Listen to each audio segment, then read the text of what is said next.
Hello বন্ধুরা, বাংলা নিউজে আপনাকে স্বাগত। শুরুতে সংবাদের শিরোনাম, পরে বিস্তারিত জানিয়ে দেব আমাদের হাতে থাকা সর্বশেষ গুরুত্বপূর্ণ আপডেট বাংলা সংবাদ।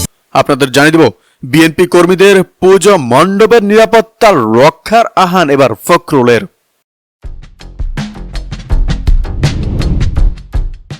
সর্বশেষ আপডেট জানিয়ে দিব শ্রীপুরে অস্ত্রসহ ব্যবসায়ীকে আটকের পর এবার র্যাব সদস্যরা অবরুদ্ধ।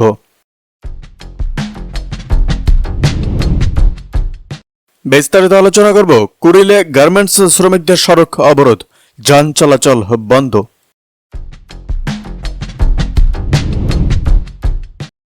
বিস্তারিত আলোচনা করব নিউ ইয়র্কে প্রধান উপদেষ্টার সঙ্গে এবার বৈঠক করবেন পাকিস্তানের প্রধানমন্ত্রী এবং আইএসআই এর গুপ্ত মন্ত্রীরা।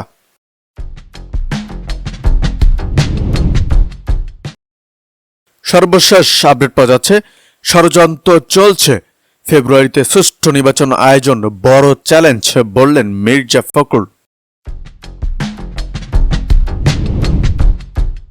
সর্বশেষ আপডেট পাওয়া যাচ্ছে, কিছু আসনের লোভে পিআর চাইলে জাতীয় জীবনে ভয়ঙ্কর পরিণতি আসবে।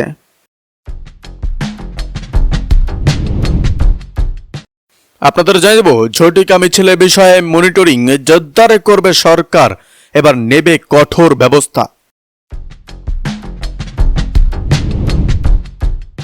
আপনাদের জানিয়ে দেব জনদুর্ভোগের কথা বিবেচনায় রাজধানীতে বিএনপির র্যালি বাতিল।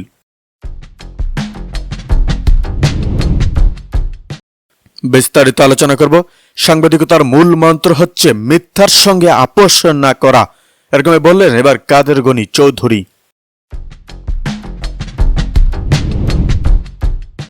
আপনাদের জানিয়ে দেব 3 দফা দাবিতে জুলাই ঐক্যের কর্মসূচি ঘোষণা।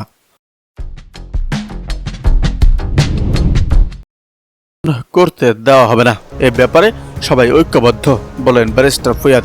আওয়ামী লীগ বা নৌকো মার্কা নির্বাচন করতে পারবে না, এ ব্যাপারে সব রাজনৈতিক দলে একাত্মতা আছে বলে মন্তব্য করেছেন এই পার্টির সাধারণ সম্পাদক ব্যারিস্টার আসাদুজ্জামান ফুয়াদ। তিনি বলেন, আওয়ামী লীগকে তার দল ও নৌকো মার্কা নিয়ে নির্বাচন করতে দেওয়া হবে না, এ ব্যাপারে সবার মধ্যে একাত্মতা আছে, কারণ গণ অভ্যুত্থানের ব্যাপারে তারা ন্যূনতম রিগ্রেট করেনি। জাতির কাছে ক্ষমা চাওয়া, বিচারের মুখোমুখি হওয়া, এই প্রচেষ্টা শেষ না হওয়া পর্যন্ত আওয়ামী লীগ জাতীয় পার্টি ও 14 দলের ব্যাপারে এই পজিশনটা থাকবে। সম্প্রতি দেশের একটি বেসরকারি টেলিভিশন টক শোতে উপস্থিত হয়ে এসব কথা বলেন ব্যারিস্টার ফুয়াদ। জামায়াত ঘোষিত যুগপথ আন্দোলনের বিষয়ে তিনি বলেন, যে কোনো রাজনৈতিক দলের তো তার নিজস্ব কর্মসূচি দেওয়ার এবং রাজনীতি করার একটা জায়গা আছে, এটা ডেমোক্রেটিক ফ্রেমই আছে, কারণ জামায়াত তো আর বিএনপি না, ঠিক একইভাবে বিএনপি তো আর জামায়াত না। এতএব সবাই সবার জায়গা থেকে কর্মসূচি দেবে, কাজ করবে, সেটার মধ্যে আমি কোনো সমস্যা দেখি না। ব্যারিস্টার ফুয়াদ আরো বলেন, পিআর পদ্ধতিতে যদি জাতীয় নির্বাচন হয় তাহলে আওয়ামী লীগ প্রচুর মেরুকরণের চেষ্টা করবে, কিন্তু ফান্ডামেন্টালি গণঅভ্যুত্থানের পক্ষের শক্তির ভেতরে যদি বোঝাপড়াটা ভালো থাকে যে আমরা রাজনৈতিক প্রতিপক্ষের দায়িত্ব পালন করব, কিন্তু শত্রু প্রশ্নে গণঅভ্যুত্থান প্রশ্নে আমরা কম্প্রোমাইজ করব না। এদিকে আমি কি করছি তা আমার কাজের মধ্য দিয়ে দেখতে পারবেন বলেন আসিফ নজরুল। আইন, বিচার ও সংসদীয় বিষয়ক উপদেষ্টা ডক্টর আসিফ নজরুল বলেছেন, আমি তো ফুটবল খেলোয়াড় বা মঞ্চ নাটকের অভিনেতা না যে যা করছি তা দেখাতে পারবো, আমি কি করছি তা আপনারা আমার কাজের মধ্য দিয়ে দেখতে পারবেন। বুধবার বিকেলে সিলেটের উপকণ্ঠে গ্র্যান্ড সিলেট হোটেলে এক অনুষ্ঠানে তিনি এসব কথা বলেন। সেখানে মামলার আগে বাধ্যতামূলক মধ্যস্থতা কার্যক্রমের উদ্বোধন হয়।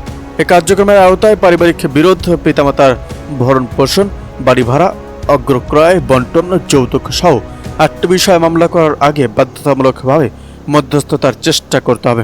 ডক্টর আসিফ নজরুল বলেন, আজকে আমরা এমন কিছু কাজ করেছি যা বাংলাদেশের ইতিহাসে কখনো হয়নি। সরকার যে আইনি পরিবর্তন এনেছে তা পরবর্তী সরকার চালিয়ে নিলে সাধারণ মানুষ সঠিক বিচার হবে। এমন আরও অনেক উদ্যোগ নেওয়া হয়েছে যার সুফল সামনে পাওয়া যাবে। তিনি আরো বলেন, মামলার আগে মধ্যস্থতার মাধ্যমে অনেক বিরোধ কম সময়ে কম খরচে মীমাংসা করা সম্ভব হবে। এতে মামলার সংখ্যা কমবে এবং মানুষ দ্রুত সমাধান পাবে।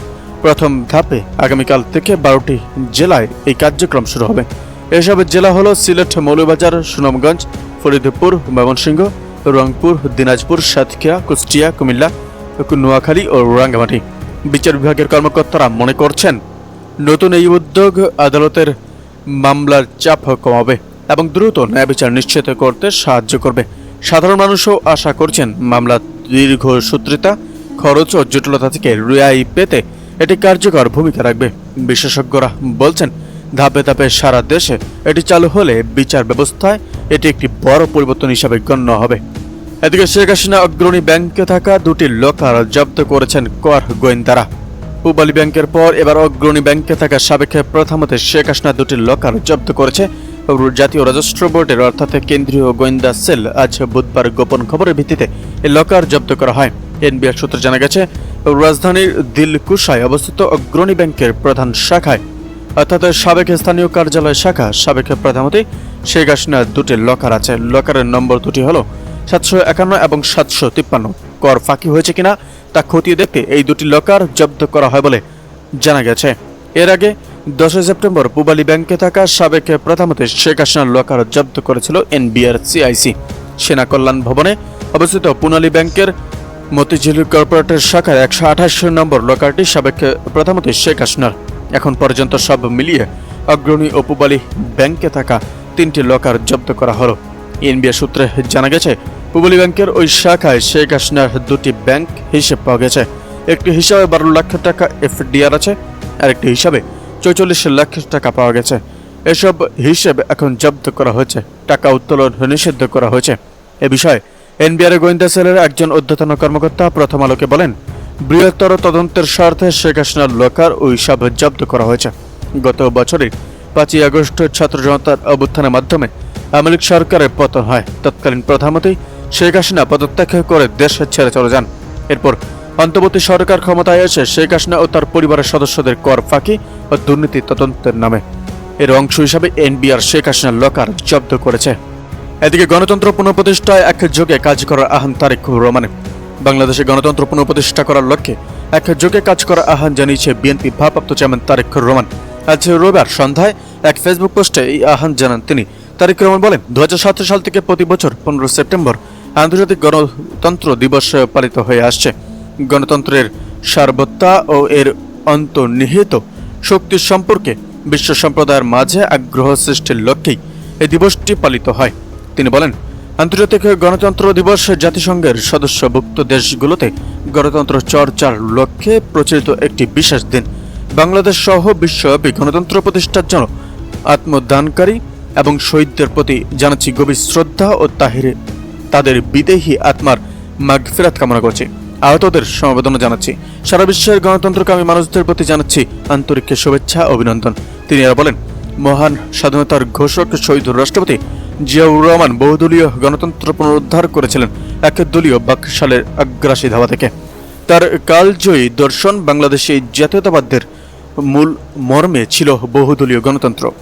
আর প্রকৃত গণতন্ত্রের ভিত্তি হচ্ছে মানবিক মর্যাদা, ব্যক্তি ও বাক্যের স্বাধীনতা এবং সামাজিক ন্যায় বিচার ও সাম্য।